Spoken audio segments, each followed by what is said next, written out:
It's very nice coming together with those like you who are coming to understand more and every day who you really are. It is exhilarating to us to acknowledge the physicalness that is you,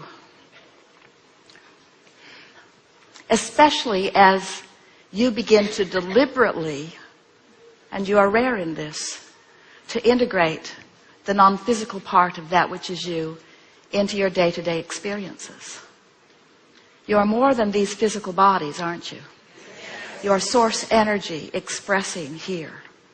And you've come not because the world is broken and in need of repair, but because you are a creator who will constantly, eternally expand. When you find an environment as magnificent as this, that inspires new desire within you all day, every day, and you simultaneously, as the new desire is exploding from you, are aware of where you stand in vibrational relationship to it, so you are bit by bit bringing yourself into alignment with each new idea as it comes, you begin to develop this steady, progressive path of delicious unfolding. We call it life in the vortex. But for those who don't know about the vortex or who want to call it something else, for those who aren't aware that they are vibrational beings, who don't know that the source within them is calling them eternally, as they see you living life from inside the vortex, they describe you in this way. They say, how is it that you barely seem to identify something as something that you would like to participate in, and it moves to you and you move to it? How is that so? As they observe you, they say, how is it that you are so clear-minded that a question occurs, but almost as soon as the question has been formulated within you, the answer begins to come? How is it that the answers are so fast on the heels of your questions? What is up with you, they want to know. How is it, they say, that you can barely tip your toes into something that would be remotely recognized by many others as a problem, but before you even get your feet wet, the solution begins to show itself to you? How is it you are joyful mostly? How is it that you are fun everywhere you go? How is it that your timing is so precise? How is it that you maintain your physical vitality? How is it that you seem to move through time without decline? How is it that you remain physically focused, and yet there is something about you that seems otherworldly? And to most of them who are not ready to hear what you say about the vortex, you say to them something that is softer and simpler. You say, well, I have a philosophy of life that is serving me well. I believe in the well-being that surrounds us. I believe it is dominant. And because I believe it is dominant, I look for it. I focus upon it everywhere I look. And because I look for it, I find it. And when I find it, I focus upon it. And as I focus upon it, I practice the vibration of it until it's the only thing that can find me.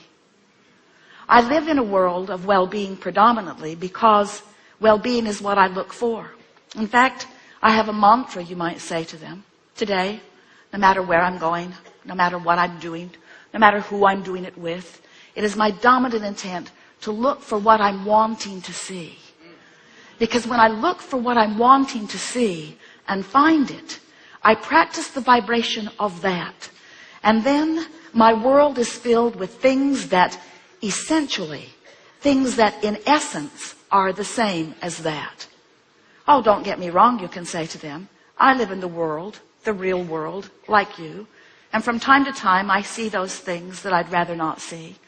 But I discovered some time ago, you may tell them, that whenever I know clearly what I don't want, I know equally clearly what I do want. And I've just learned to get off of what I don't want and onto what I do want as quickly as possible.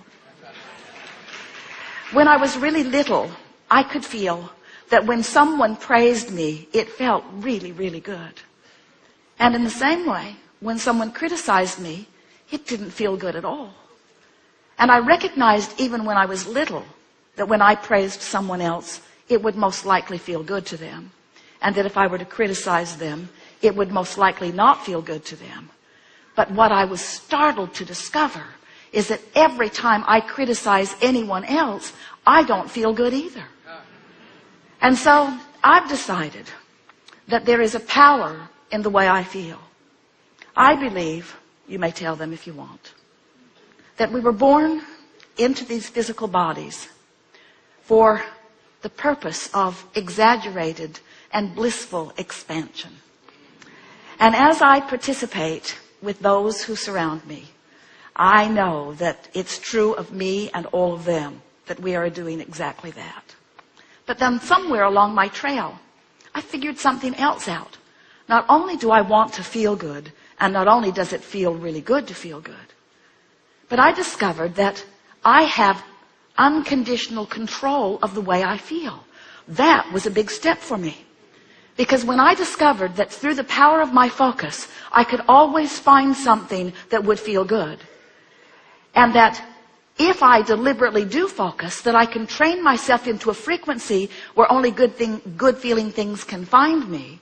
My life started getting better right away. But then I discovered that there's an even deeper law behind it. I finally figured it out. I figured it out through my own trial and error, through my own exposure of my own life to the details that surrounded me. I figured it out that when I am in a moment of appreciation, it feels like the fullness of all that I am is right there appreciating with me. It's as if everything in the heavens is opened up to me, and my ability to see the positive aspect of whatever I am defining becomes fuller and greater. And I also discovered that if I do find something to criticize, it's like I empty out of me. It's like I go somewhere where the larger part of me does not go. So once I got wind of that, once I started figuring out that I am in harmony with that which is source in my joy and in my love and in my praise, and I'm out of harmony in my criticism, in my anger, in my fear, I began to recognize that I was born with this guidance system, that this system within me to let me know not just how to get the most beautiful things in the world. I don't think that is really my purpose, although I don't mind getting it. I discovered that I was born with a guidance system to help me keep up with me. And I discovered that in any moment in time that I'm not keeping up with me, I can't bear it. For a long time, I thought that my negative emotion was because of something that somebody else was doing. And I cannot tell you how liberated, these are your words to them, I cannot tell you how liberated I was when I discovered that I hold the keys to my own freedom. That freedom, all that freedom is the freedom from resistance. And that resistance can only be self-applied. Other people can behave in ways that are unpleasing, but I have to look. Other people can behave in ways that don't feel good to them, but unless I give it quite a bit of my attention, I don't get hooked into it, and so it doesn't become part of my experience. Then they may say to you, well, this all sounds good. And I see that you are living a much happier than usual life. But what can I do? How can I get into a better feeling place when I have this that is bothering me and this that is a crisis and these things that have gone wrong? How can I focus upon positive things when there is so much around me that is not positive? And then you say, if you want to, well, I don't know about you, but I decided that it was just a choice that I would have to make. That I could focus upon the problems of the world and perpetuate those. Or I could focus upon the solutions of the world and perpetuate those.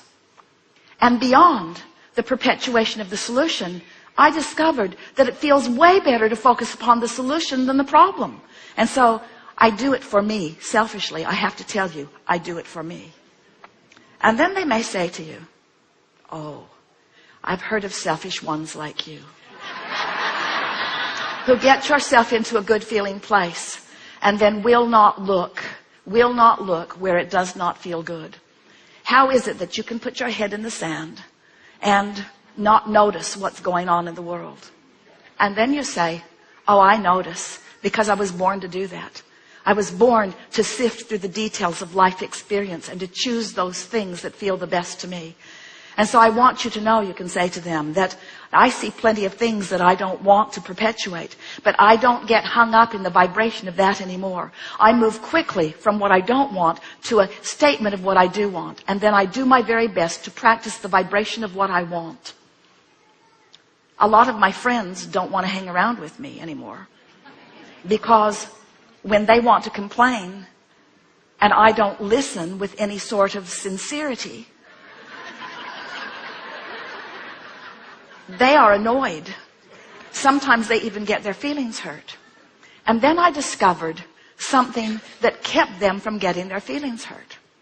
I started practicing it one by one, with friend after friend, with family members, with friends, even with people that I was just meeting standing in line someplace. I began to practice this. It goes like this. So they would say, how about that? I sure don't like that. And I would say, yes, but how about this? This is much better. At which point they would say, man, are you blind? Can't you see what's going on?